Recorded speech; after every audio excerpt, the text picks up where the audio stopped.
নূর নবী মুহাম্মদ সাল্লাল্লাহু আলাইহি ওয়াসাল্লামের আগমনের কথা স্মরণ করে সেই জন্য আমরা 12 রবিউল আউয়াল আনন্দের প্রকাশই করি।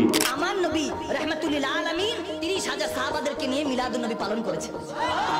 আর একটু আসতে বলেন কি খুশি হন নাই? খুশি হন নাই?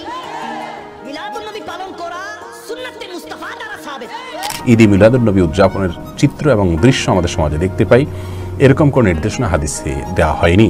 ঈদে মিলাদুন নবী এটা ইসলামের একটা বড় বিদআত।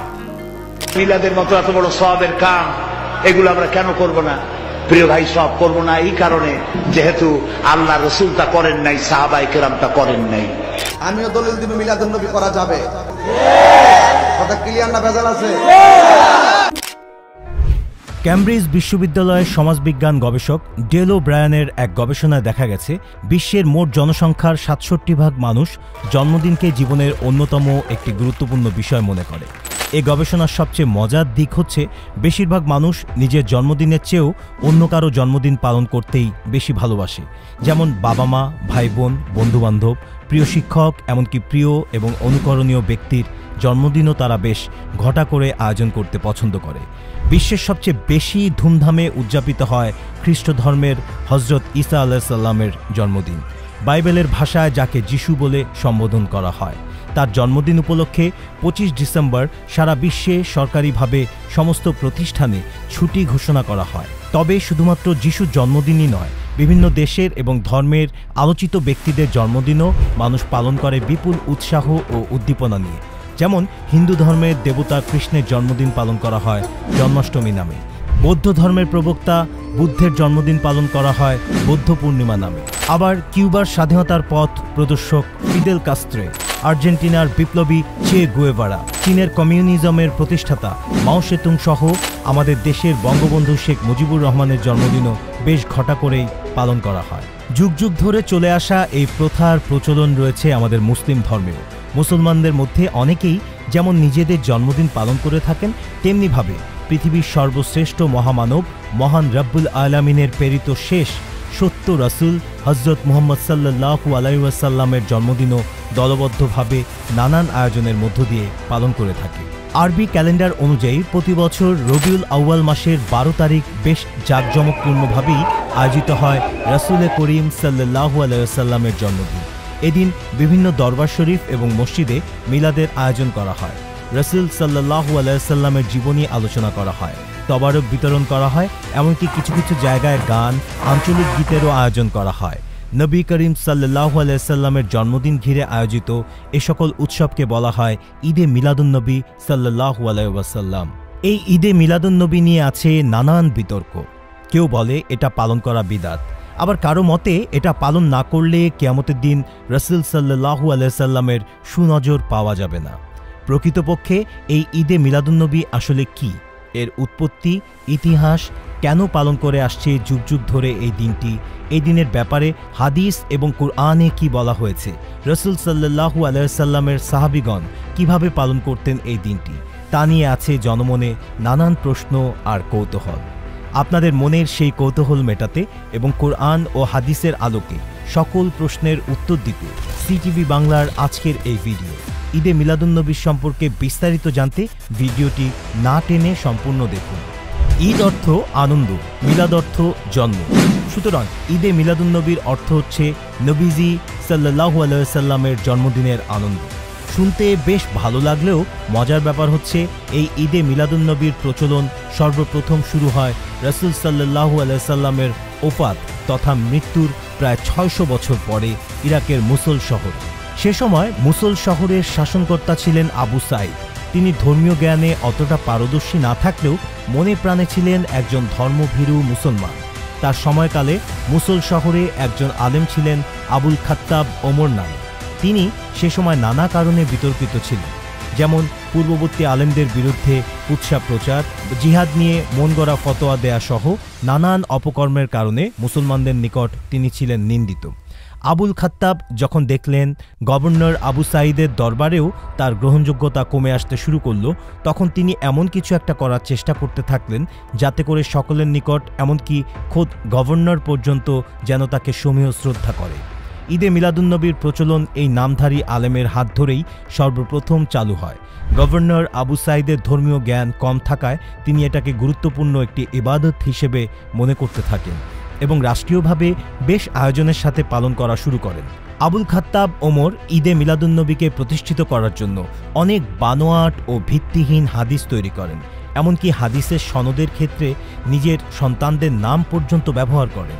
604 হিজরি সনে চালু হওয়া এই নব্য বিধানকে বিজ্ঞ আলেমগণ প্রত্যাখ্যান করেন, কিন্তু স্বল্পজ্ঞানী গভর্নর আবু সাইদ বিজ্ঞ আলেমদের চেয়ে আবুল খাত্তাবকে বেশি প্রাধান্য দেন এবং যে সকল আলেমরা এর বিরোধিতা করে তাদেরকে কারারুদ্ধ করেন।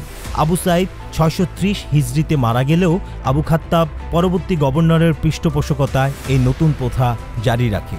এদিনকে ঘিরে নানা আয়োজন এবং খাবারের ব্যবস্থা থাকায় সাধারণ মানুষের নিকট খুব দ্রুতই ঈদে মিলাদুন্নবী জনপ্রিয়তা লাভ করে।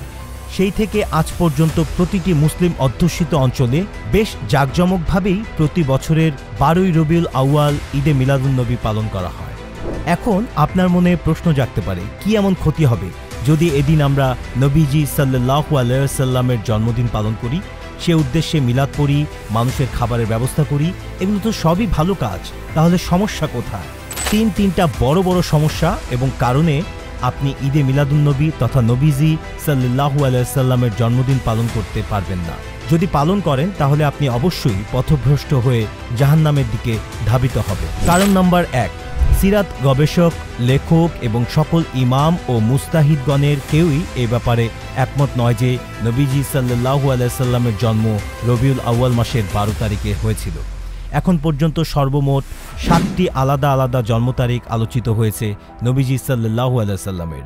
কেননা নবীজি সাল্লাল্লাহু আলাইহি ওয়াসাল্লাম যখন জন্মগ্রহণ করেন তখন জন্মদিন পালনের রেয়াজ মক্কায় ছিল না, তাই কেউই সেভাবে কারো জন্মদিন স্মরণ করে রাখত না।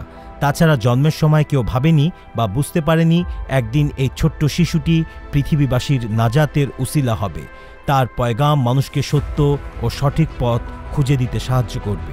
সুলাইমান মনসুর পুরীর হিসাব মতে সৌরবর্ষ হিসাবে রাসূল সাল্লাল্লাহু আলাইহি ওয়াসাল্লামের জন্ম 571 খ্রিস্টাব্দের 22শে এপ্রিল সোমবার এবং মৃত্যু 632 খ্রিস্টাব্দের 6 জুন সোমবার। চান্দ্রবর্ষ হিসেবে তার বয়স হয়েছিল 63 বছর 4 দিন এবং সৌরবর্ষ হিসেবে 61 বছর 1 মাস 14 দিন। তার জন্ম হয়েছিল আব্রাহা কর্তৃক কাবা আক্রমণের 50 দিন পরে।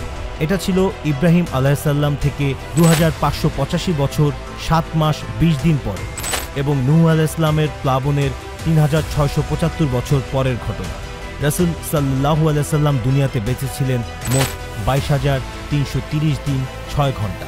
তার মধ্যে নবুয়তকাল ছিল 8,156 দিন। সঠিক হিসাব আল্লাহ জানেন।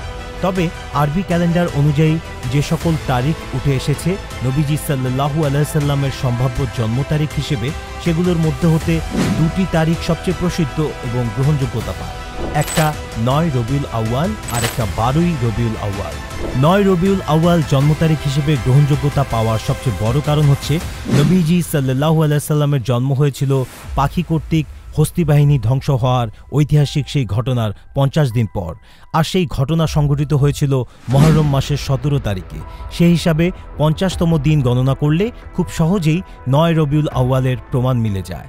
আর 12ই রবিউল আউয়াল জন্ম তারিখ হিসেবে এসেছে কারণ এই তারিখের বর্ণনা এমন একজন করেছেন যার বর্ণিত অনেক হাদিস বুখারী, মুসলিম শরীফ সহ নানান হাদিসের কিতাবে এসেছে।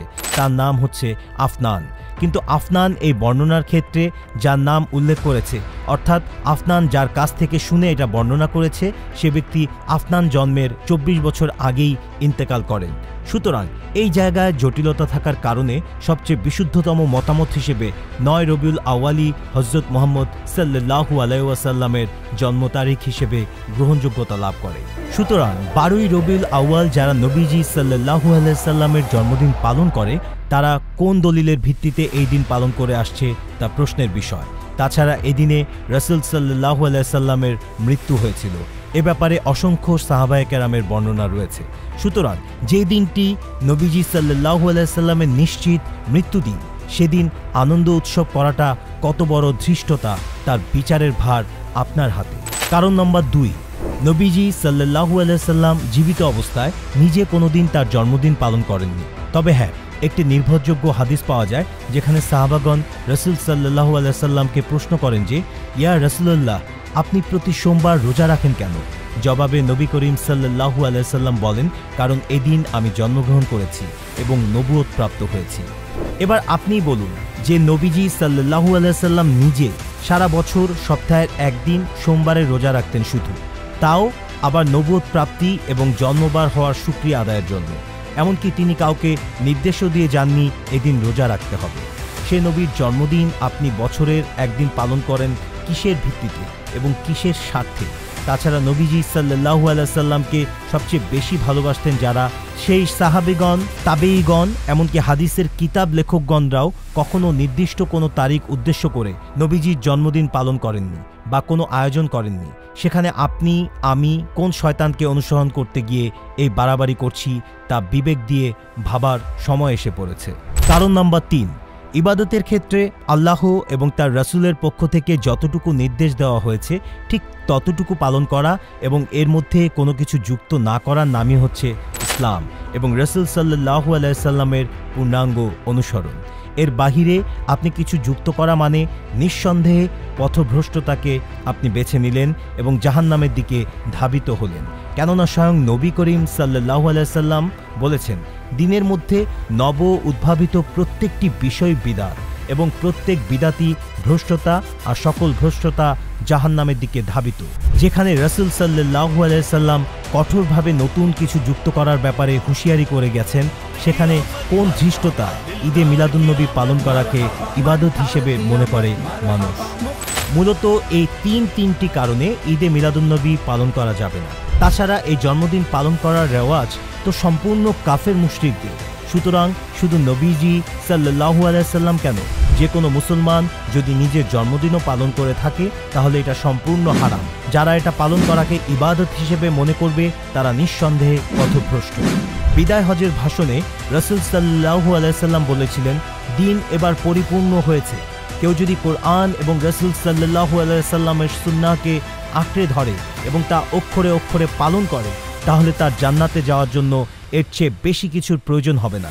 অথচ আমরা আমাদের মৌলিক কর্তব্য ভুলে গিয়ে ভুল এবং মিথ্যাকে প্রাধান্য দিয়ে নিজেদের ঈমান আখিরাতকে ধ্বংস করে দিচ্ছি।